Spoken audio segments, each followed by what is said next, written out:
Good morning, everybody. Hopefully you had a great holiday week and you're all refreshed and you're ready to get back at it. So we got kind of a fun call today, in that we're going to look at how asking open-ended questions works in real life. So not just how it works with 5Cubit Group, but how does it work with real life. But before we get there, we got a few things to go through. So somebody give me an example of how crazy the stock market is right now. Because I'm going to give you an example here in a second. But anybody have an idea? Give me a quick example, or give me a word that would tell me how crazy the stock market is right now. Out of touch the stock market is right now. Yeah, overvalued. That's perfect. Yeah. Tom's got it. Tom said Tesla evaluation. So let's take a look at the Tesla evaluation. So you're right, Bonnie, overvalued. Here's an example of that. So Tesla, his market value is $615 billion, where if we add up Ford, Honda, BMW, GM, Mercedes, Volkswagen, Toyota, they only come up to $587 billion.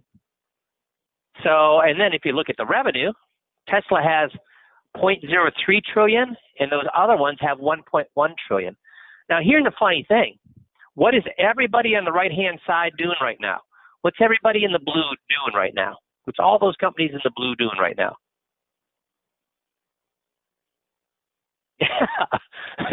they're making electric cars. So does Tesla have anything that those other ones on the right cannot do? Does Tesla have anything that the ones on the right can't do? No, they were first to the market. But what have we learned about entities that are first to the market? Is that a good thing or a bad thing, first to the market? Okay, Ben says that Tesla has style. What is everybody on the right going to be able to do?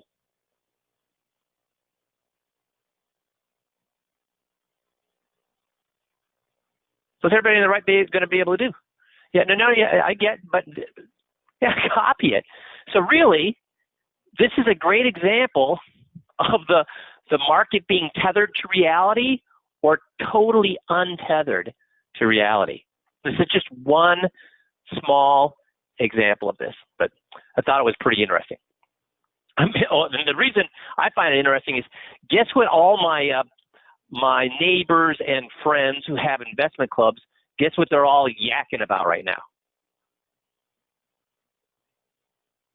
Yeah, Tesla. They're like, man, this is great. Man, look at how. So they're basing it on reality, or are they basing the fact that Tesla did so well this year? Not company wise, but stock wise. What are they basing their decision to how excited they're about Tesla based on how great it's doing stock wise, or how great it's doing as a company? That's hysteria. I would totally agree with that.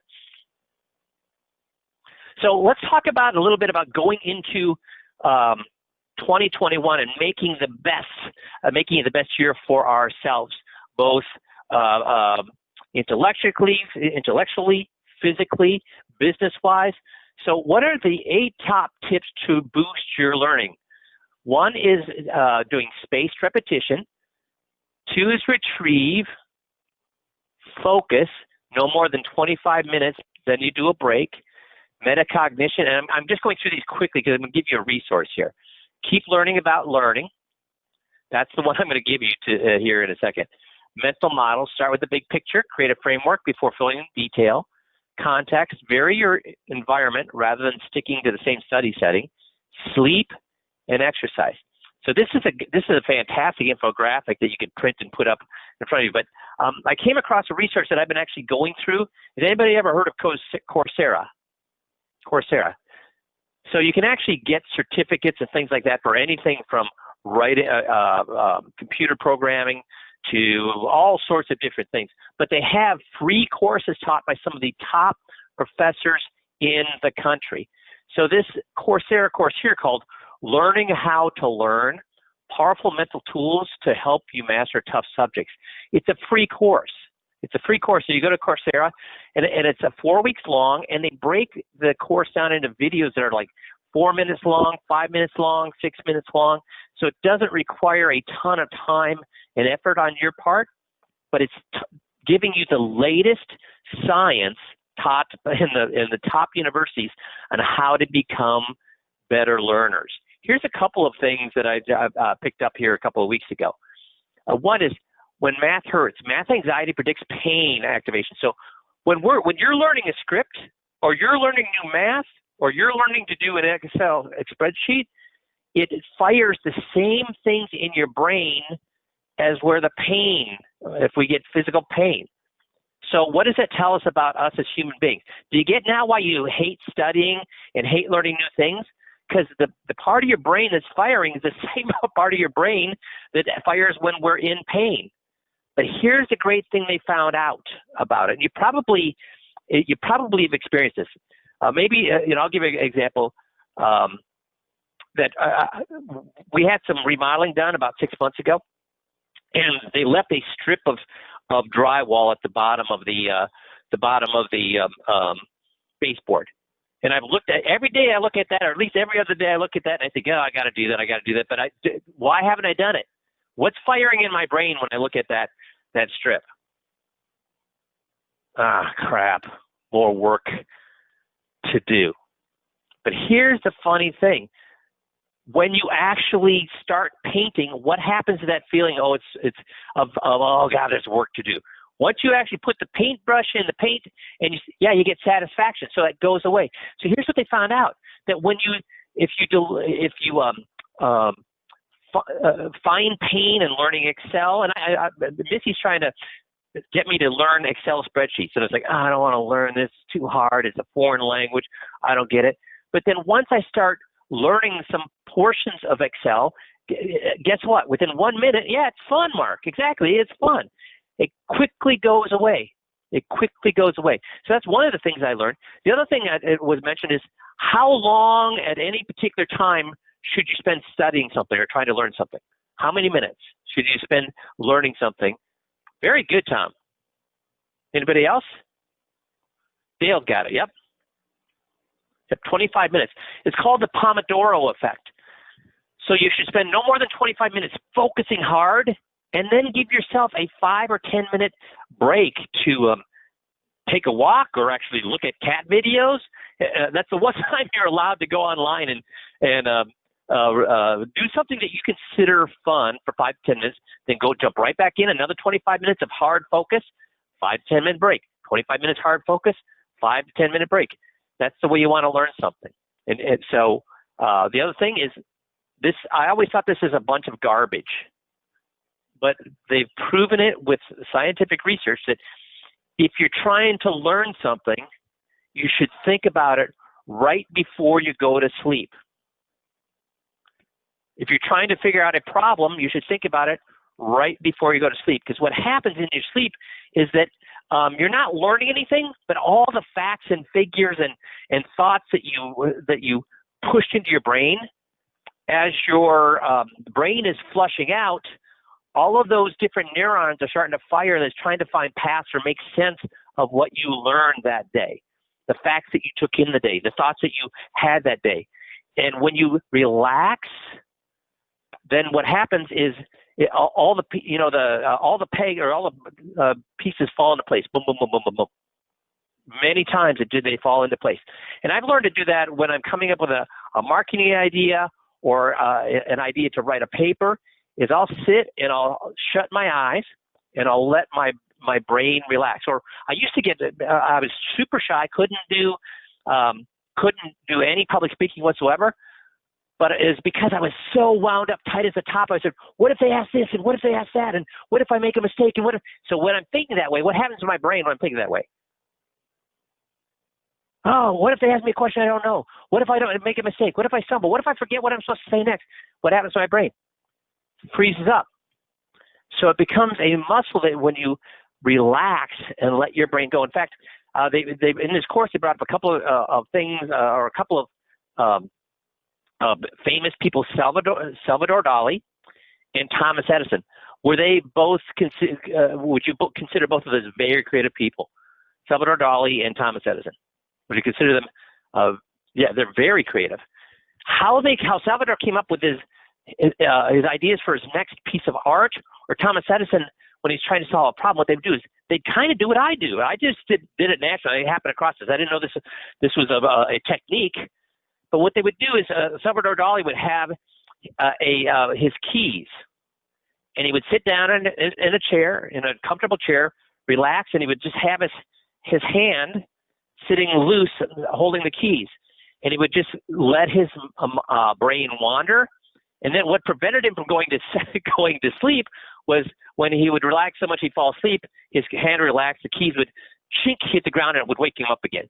Because he's not trying to take a nap, he's trying to relax his brain. And that's the same thing Thomas Edison did. He had several ball bearings that he kept in his hand. He would do the same thing to relax, but when he would fall asleep, then he's no longer using that unfocused mentality, and the ball bearings that hit the ground and wake him up, and he would do it all over again.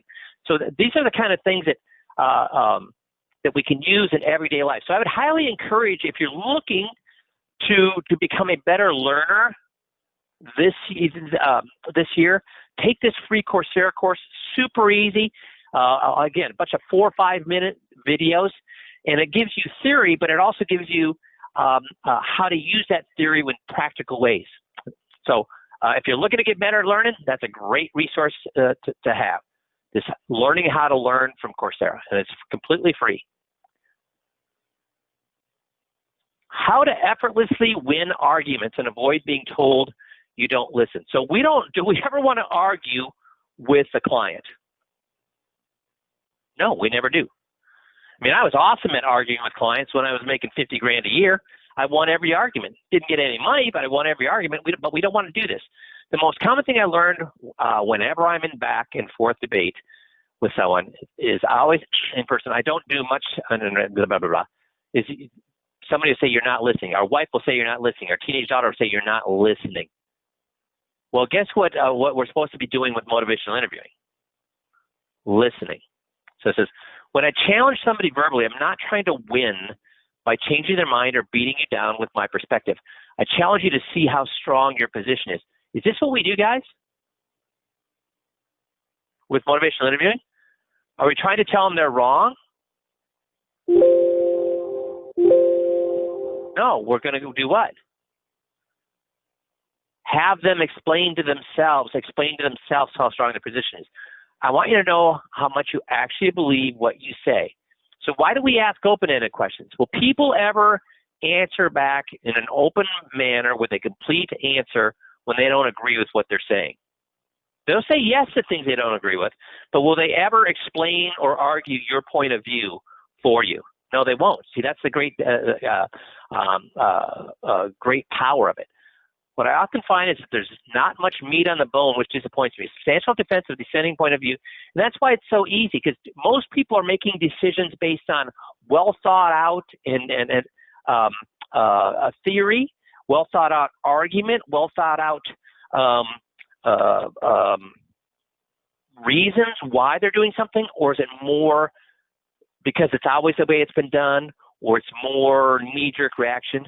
I mean, how many people really that you've run across in investments have really thought out what they're doing? And let's talk about Tesla. How many people are buying Tesla because of a well-thought-out? Would anybody buy Tesla if they're doing a well-thought-out evaluation of Tesla right now? No. But how many people are buying Tesla? Ungodly amounts of people are buying Tesla right now. So that's why what we do with motivational interviewing is we ask them open-ended questions so they can kind of walk through in their own mind the logic of it. Some people think the point of debate is to get the other person to change how they think. That is never my goal. That's a mission impossible anyways. Can we ever force people to change their beliefs? No. What if you give them 1,000 facts? Will that get them to change their beliefs? No. I just want to find out how you came to think how you think and why. I want to know if your opinions are actually yours or someone else's. I want to see if you can acknowledge a solid point made in opposition to yours. I'm fine with you thinking differently. Just tell me why you're thinking that way. So here's the wrong way to go about changing somebody's mind. Straw man argument. A form of argument, an informal fallacy of having an impression of refuting an argument. Meanwhile, the proper argument idea of the argument under discussion was not addressed or properly refuted. You probably heard the straw man used against you. For example, I don't care that much about who wins the election, since either candidate could win. It would be better to place our bets on your own actions over which we have more control. Straw man response would be, so you don't care about the racism? You don't care about black people being killed by the police? Your country going to war? Women being raped? Is that what you're saying? You don't care about the election? See how people will argue against it? Is there any good arguments here with the straw man response? Or are they just giving exaggerated? Yeah, there's no. A better way is the exact opposition of the straw man argument, is the idea to find the best form of the opponent's argument to test opposing opinions and improve the person's point of views. And that's harder to defeat, because if you ask questions where they start to answer their own concerns, are they going to? How often do you find people arguing with themselves when they're in front of you? If you have a client who starts arguing with themselves in front of you, what do you need to do?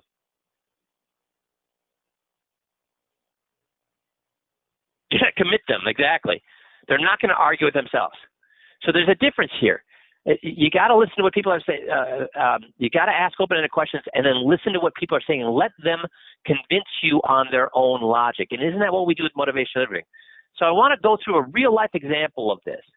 So first, an open disclaimer. The views and opinions expressed here are those of the authors and do not necessarily reflect the official policy of blah, blah, blah, blah. I just cut and paste this. I just want an open disclaimer that this video, the two videos I'm about to show you, don't reflect my opinion whatsoever. So they're just given to you to give you an example of what the power of open-ended questions. Because how hard is it to use facts to get people to change their beliefs?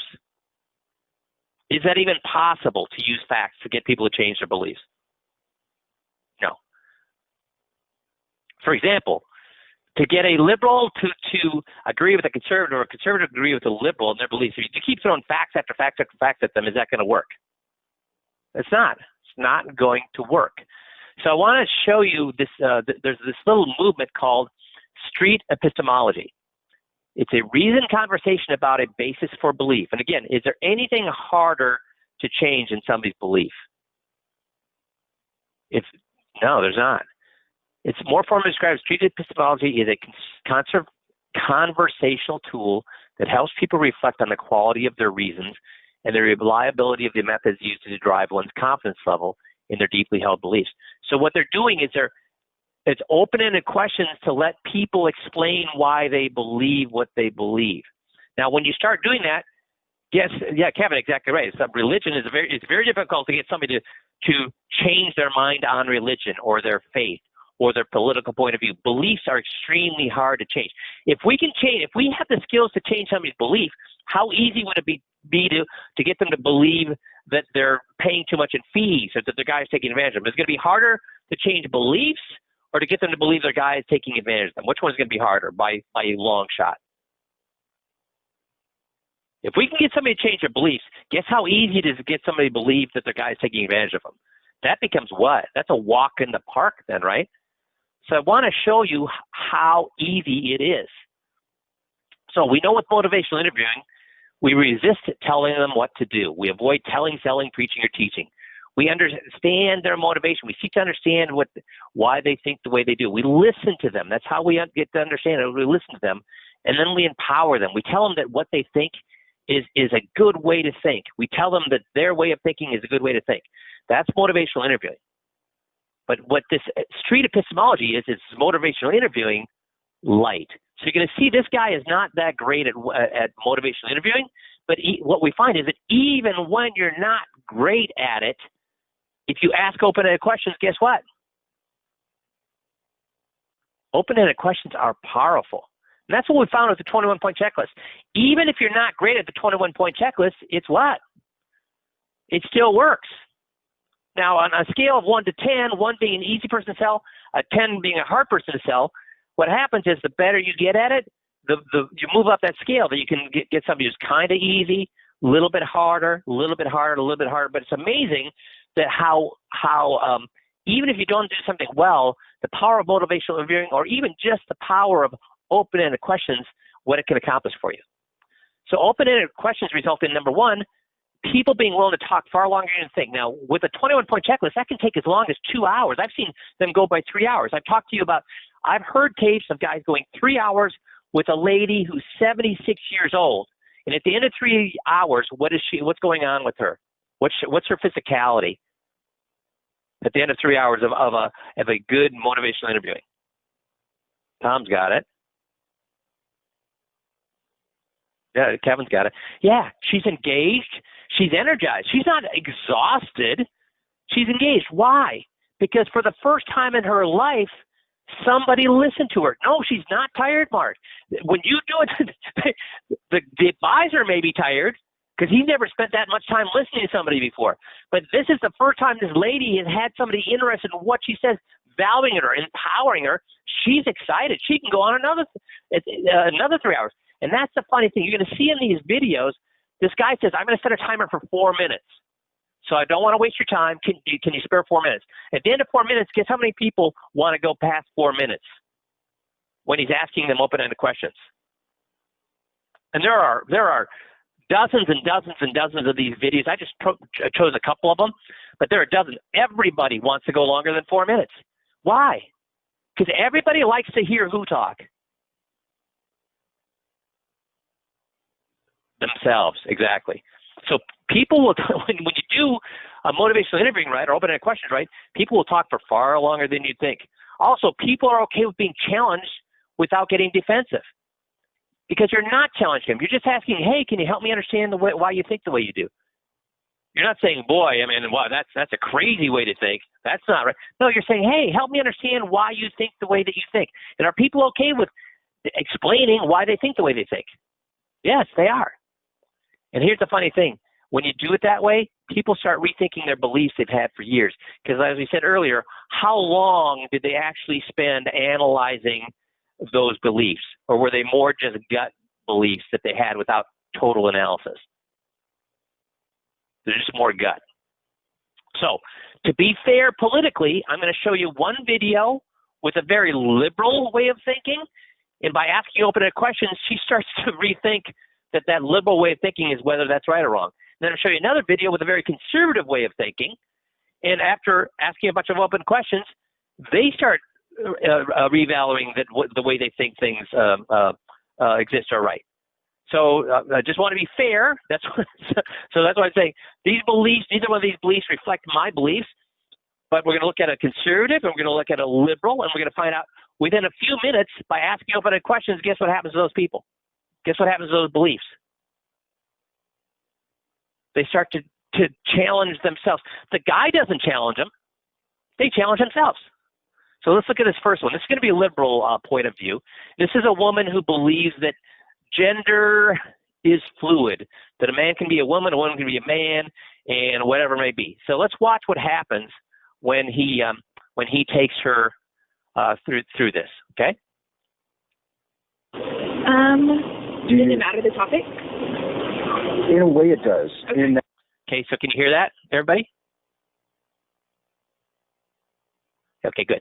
So again, watch. He's not perfect at this. That's why I say it's motivational interviewing light. But watch the power of open-ended questions and what happens in her mind. That's let's say you want to talk about recycling and you think paper bags are better than plastic, but you don't really care one way or the other. Okay, so that's something I care about? Ideally, okay. Or something that you think is true. Okay, cool. It could also be something that maybe you've been questioning, you've been puzzling about a little bit. You've been like, I've always been told this is true, I've always thought it. And now that I'm here at school, I'm starting to take another look at things. We can take something like that too. Okay, cool. So I think that gender is not binary. Aha. I've always been wanting to do this talk. I don't think I've ever done this. So if I started to argue with her, how much would she dig in her heels that was the way that the things are, that what she was saying is true? If I started to try to prove to her she was wrong, what's going to happen? Is she going to come to my way of thinking or dig in her heels? She's going to dig in, right? But instead, by asking open-ended questions, watch what this guy gets her to happen to her. Topic. Cool. Okay. Your view is gender is not a yes/no. It's not male/female. It's not a 0 or a 1. Correct. Okay. I'm going to jot that down. If it's not binary, what is it? I think that it's like fluid. I kind of have two takes on it. So one is that people can fluctuate between masculine and feminine, and that it shouldn't really have a title. Mm-hmm. But I think that the second part is that some people prefer a title, and the title doesn't really matter. Before we go any further, are there any particular pronouns that I should be aware of? So I use she, her pronouns. I use he, him. Okay, cool. Okay. A lot of people don't agree with your stance. Mm-hmm. What would you say if someone said, I don't think that that's true, you do, why do you actually think that that's the case? Yeah. What reason? So what's he using, guys? Closed-ended or open-ended questions? Open-ended questions. Would you give for thinking that that's the case? And then maybe we can actually revisit your claim a little bit too if I'm confused, but I think I get it. Yeah. So two things. One, I think that gender and sex gets misconstrued. So I do see sex as male-female, but I don't see gender because I think gender is more of a socially constructed topic. And then secondly, I feel like gender isn't binary because since it is a socially constructed topic, it's up to the person as to how they see themselves. It's not up to us. This is how we see them. I got you. In your view, gender is a social construct, and because it is, in your view. What's he doing here, guys? He's doing. He's gossing her. That's right. He's gossing her. Very good, Tom. So he's parroting her, but he's doing it in a much longer viewpoint with saying, "Here's what I hear you saying," blah blah blah blah. Instead of just parroting back, he is gossing her. That's exactly right. Then people can identify as whatever gender they want. Sure. What would be an equivalent social construct, equivalent to gender? Right. What are we talking about? Can you think of something similar? So kind of like introvert, extrovert. That would be the first thing that comes to my mind. Is saying like, I may see someone as an introvert, but they may see themselves as an extrovert, and it's not up to me. And people kind of fluctuate on that spectrum, to where they might not necessarily be 100% introvert or 100% extrovert. Just like some people may not feel 100% feminine or 100% masculine. Okay, so let's say you have a best friend, and I want to go with they. Okay. They think that they're an introvert. Mm-hmm. Yet. Now what's he doing, guys? Oh, and by the way, he just stopped this lady on the street. So how, when you stop somebody in the street, how much more sensitive are they going to be to being open with somebody and explaining what they believe and changing the way they believe? More or less open? Less open. Yeah, much less. So now he's using technique. He's creating a story and having her live this story. So she can learn by real life example in a story rather than with facts. Every time you run into them, they're dancing around. They're parading around in very flashy clothing, and they're the first one to raise their hand when the teacher asks them a question. Right. Sorry. Something strange is happening in stores these days. Oh, thank you. All of their actions seem to indicate that they're an extrovert. Right. Yet they identify as an introvert. Yeah. If that person asked you how you classify them, right, how would you respond? Yeah. I mean, I think being honest with what I would probably respond is like, yeah, I see you as an extrovert. But at the end of the day, like if they tell me that they're an introvert, I have no right to say like, no, you're not, because that's their belief. And like at the end of the day, that's how they think in the world. And like when they go home and they're by themselves, like you don't know what signs they need to be showing of being an introvert. Okay, so what I think I hear you saying, I forgot the timer for 4 minutes. Sorry. We can cut it at any time. You're good.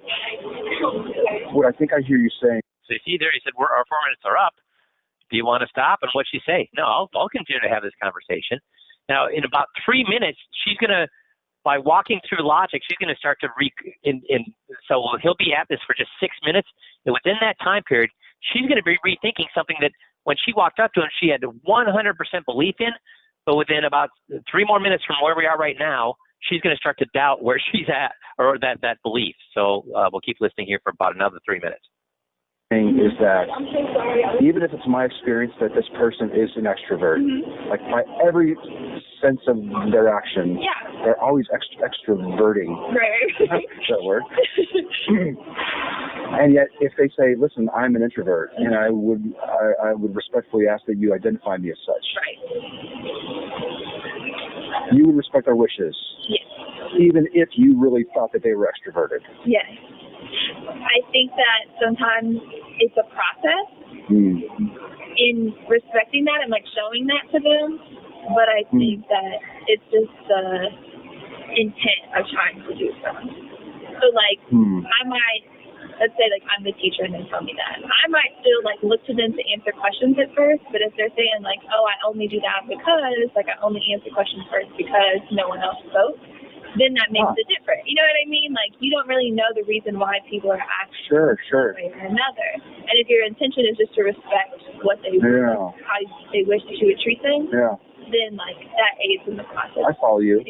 That person dancing around the courtyard, we may interpret that as extroversion, but that might be the way that an introvert acts when they're nervous.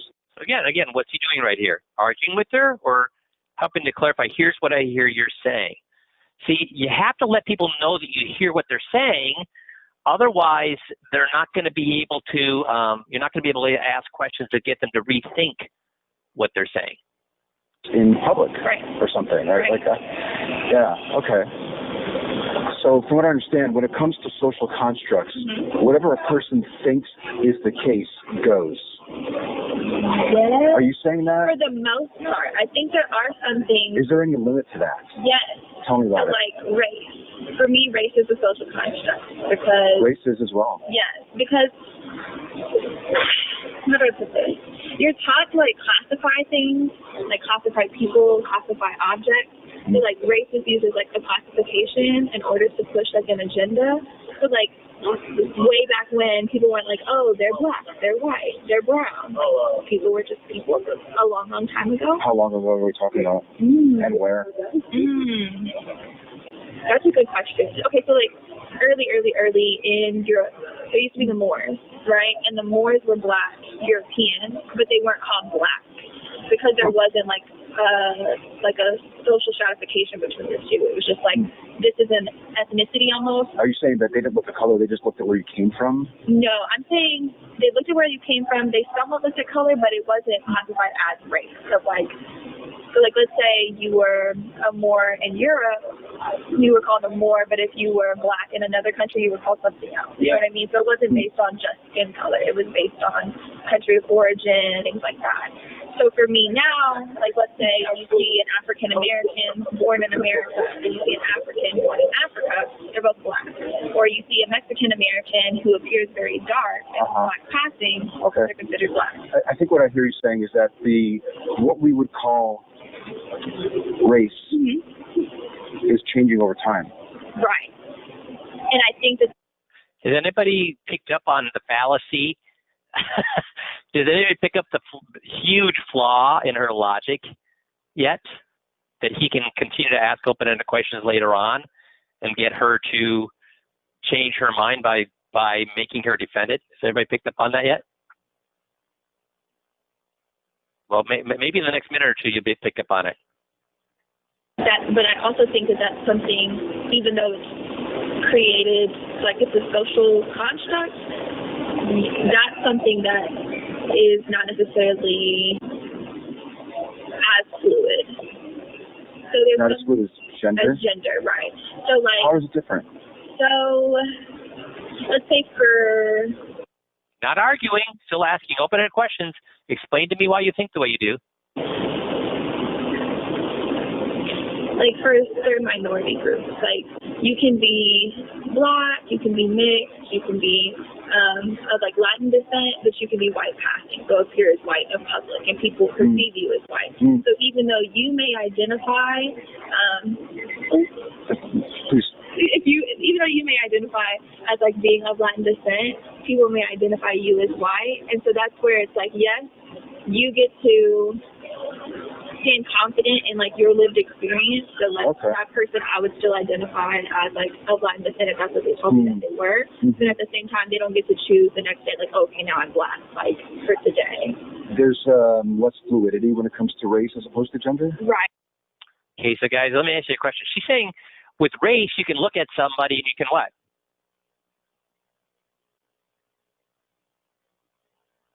So you can be fluid with gender, but you can't be fluid with race. Because when you look at somebody race-wise, you can what? Immediately tell, right? Okay, so what's the big flaw in our argument? What's the big flaw in our argument that he can circle back and continue to ask open-ended questions? I'm hoping that at least 99% of you can look at a man or woman and what? Yeah, the same is true with gender. Now, he's not going to argue that. He's actually going to end this conversation because he never gets to the point where he likes to keep them short. But do you see now, did he back her into a corner, or what did she do? By asking open-ended questions, what did she just do? Who backed who into the corner? Yeah, she backed her own self into a corner.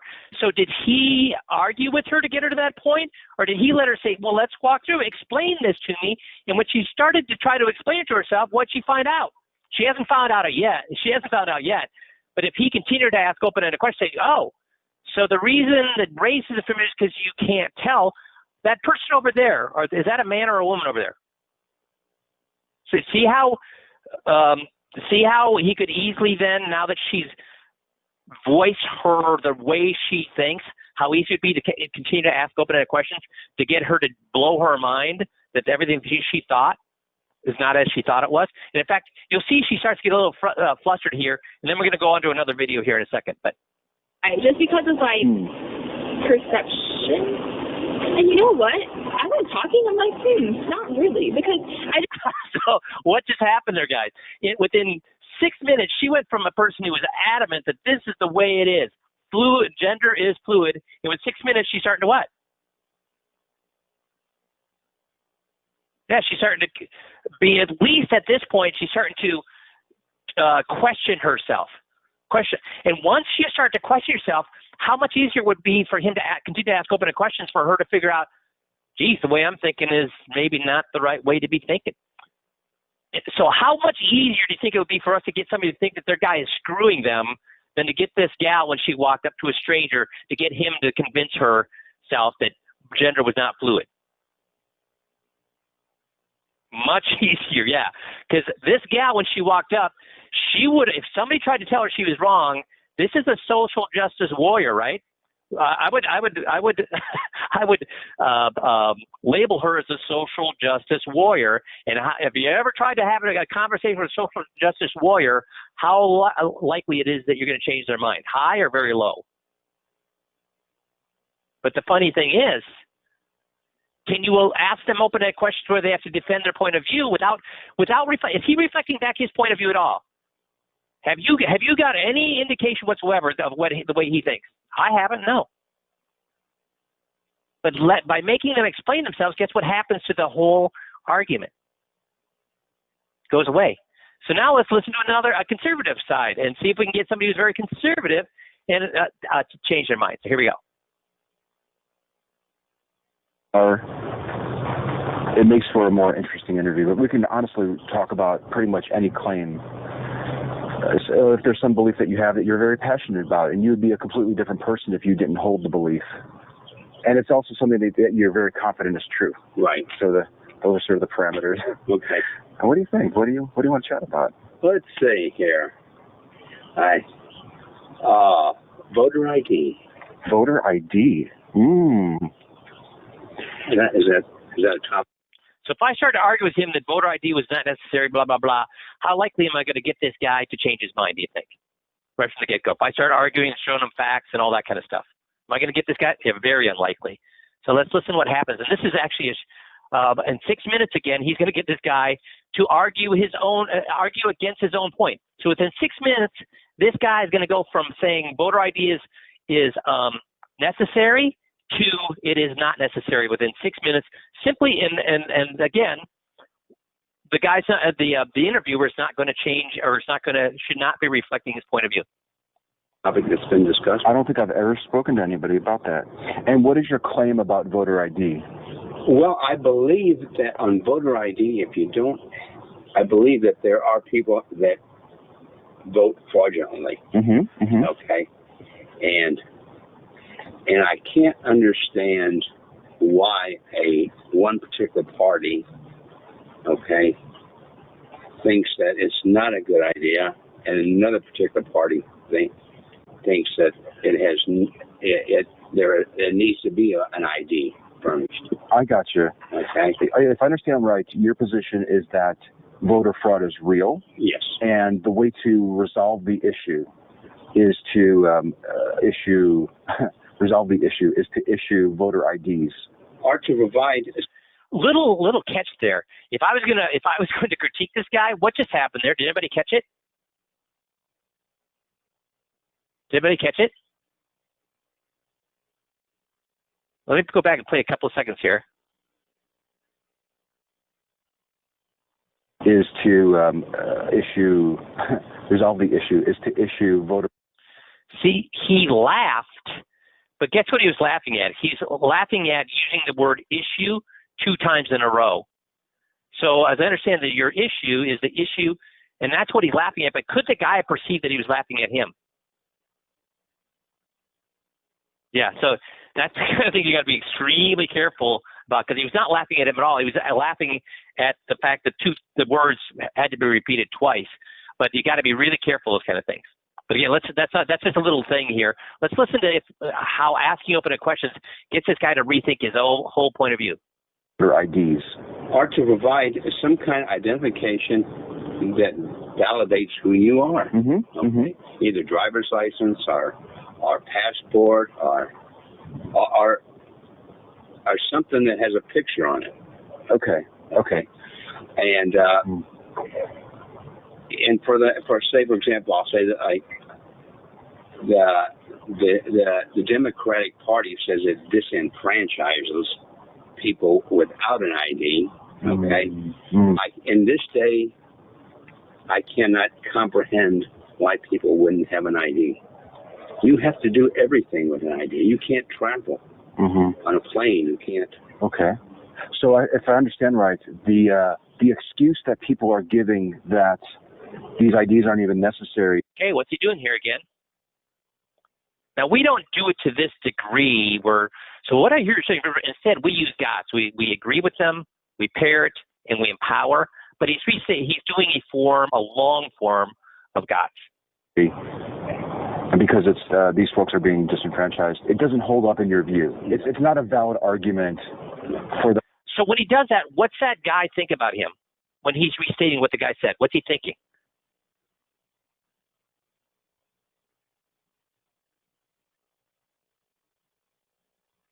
That he's agreeing, that he's listening to me, that he gets where I'm coming from.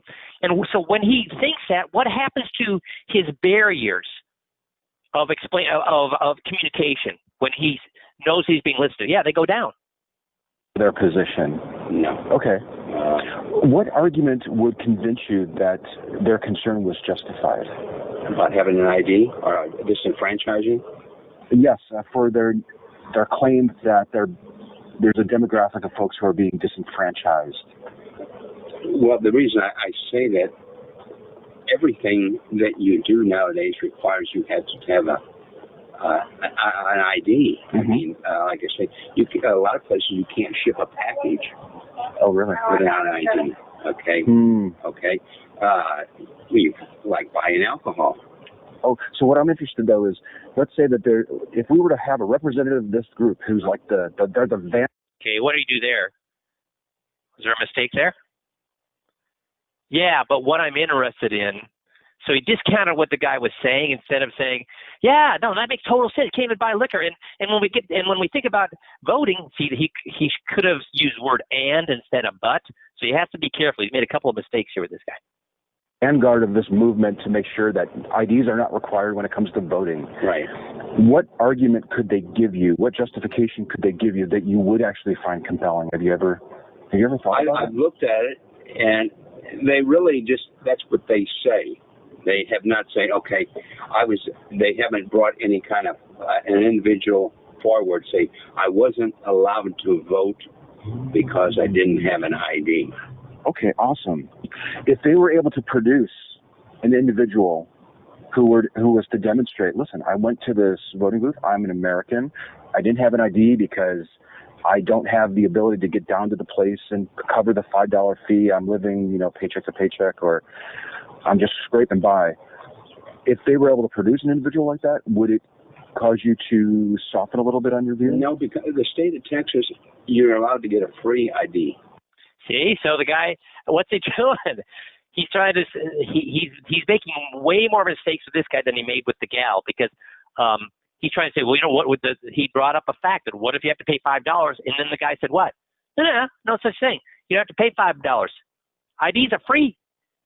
So by trying to make a point there, instead of asking open questions, he's going to get an argument. Now, he again, not a bad argument. This guy, he's being open enough and listening and reiterating what the guy said, so the guy still does not feel attacked, but he felt a little bit attacked here, and he argued back. So you got to be really careful of that. Okay, there's no charge there. So we just have 2 more minutes, though, before this guy talks himself out of his own argument. Okay, if you really want to vote, okay, to me, you're going to take a step to go to a place and get an ID. Okay, if you have a bank account, you have an ID. So if I understand right, even if this vanguard leader of this movement to make sure that people can still vote without IDs was to produce a person, if that person came forward and said, listen, I just can't get down there, you wouldn't find that a valid excuse? I wouldn't, because I don't believe that I believe that they should be able to take initiative to get the right document. Even then, producing a person who could tell you that I just can't get down there, it wouldn't be adequate for you. So what would? I don't think there's anything, because, like I say, people should be able to take the right steps in getting an ID. Okay. There's nothing that could. If you don't have that ID, okay, you sign an affidavit saying that you don't have an ID and you weren't able to go get one. Okay, you sign an affidavit at the voting place. Yes. Oh, okay. Say that again now. You can actually go to show up at the vote without an ID. Okay, so what that guy just do right there? He's saying that if you don't have an ID, then what do? They make you sign an affidavit. So now the interviewer is going to make him restate that to make sure the guy clarifies in his own mind the fact that he just what? What did he just do there by saying that? That it is or is not okay to vote if you don't have an ID as long as you sign an affidavit. What he just said there. So let's listen, and because he's going to make him reiterate that. And isn't that what we do, guys? How much do I want? When I ask, why do I ask questions 2 or 3 or 4 times, the same questions, different ways, but why do I have a client say it 2 or 3 or 4 times? To lock that new way of thinking in their head. ID. Not an ID. And then you affirm. You affirm that you haven't been able to get an ID and you do not have one. And you sign an affidavit, and they will allow you to vote. Oh, okay. But however, what happens is if they find out that you do have an ID, okay, they can bring charges against you. Because you would be misrepresenting or lying about your situation. Right. So if a person couldn't get an ID, showed up to vote, and affirmed that they just don't have an ID, they would be legally allowed to vote. Correct. And are you okay with that? Yeah, I'm fine with that. So what did that guy just do in 6 minutes? By asking opening. Yeah, the interview made some mistakes, but within 6 minutes, that guy just did what with his whole point of view? But either one, this gal, if he'd argued the point of view that gender is not fluid, or argue with this guy that IDs are not necessary as long as somebody signs that they don't have an ID, what would have happened if he'd argued with either of those people? Would he have changed anybody's minds? Because who changed the woman's mind? Who changed this guy's mind? Themselves. So do you get why this is not motivational interviewing. Again, this is motivational interviewing light. All this is asking open-ended questions. So how good do you have to be at talking with people about their current situation in order to get them to change their minds, guys. We took two extremely emotional issues, one with her, one with him, and within 6 minutes, both times, they rethought their whole mindset simply by having them explain themselves. And isn't that what we do with the 21-point checklist? We have them explain their relationship with their current advisor.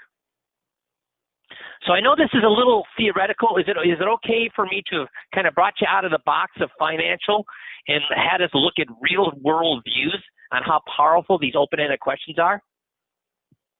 Because if these guys can do it for these emotionally charged topics, just asking open-ended questions during the 21-point checklist, even if you don't use mine, even if you don't use the scripts, just having people explain themselves, guess what happens? They talk themselves. They talk themselves through why what they're doing is logical. And guys, anything that we point out in the 21-point checklist, are we pointing out anything illogical in the 21-point checklist? Or is it all logic? Is it all based on logic? Yeah, it's all based on logic. See, are we selling ice cubes to Eskimos with the 21-point checklist? No. Because an Eskimo doesn't need ice cubes. We're not trying to convince somebody that their current guy is screwing them. All we do is walk them through and have them explain the logic of what happened to them in their current situation. And when they start to explain to themselves why they're in the current situation that they're in, what's the only conclusion they come to? That their guy is what? Taking advantage of them. But if we don't make them walk through the logic in their minds, what will they continue to do? Because how much time, based on the 20-point checklist you've done, based on the conversations you had with clients, how many of them have sat down and did a Benjamin Franklin, with plus or minuses, pros or cons, or walk through their current situation on whether their guy is actually putting them ahead of their own situation? How many of them have done that? None. It's a gut reaction. So all we're doing is having them, like this guy on the street, having them walk through and explain to us why they're in the current situation that they're in. Does that make sense? So I thought this is a fun way to start the year, kind of give you an outside-the-box look at why the things that we ask you to do, why the things that we want you to learn are valuable. And again, this proves that how good do you have to be for it to work? Do you have to be awesome at it to make it work? No. Because would you say this guy is awesome? He is awesome in not projecting his point of view, but would you say he's awesome at motivational interview? No. But he is awesome at asking open-ended questions, and he is awesome at not projecting his point of view or arguing with people. Even though he did make a couple of mistakes, still, he did a good job of not projecting his point of view on people. Does that make sense?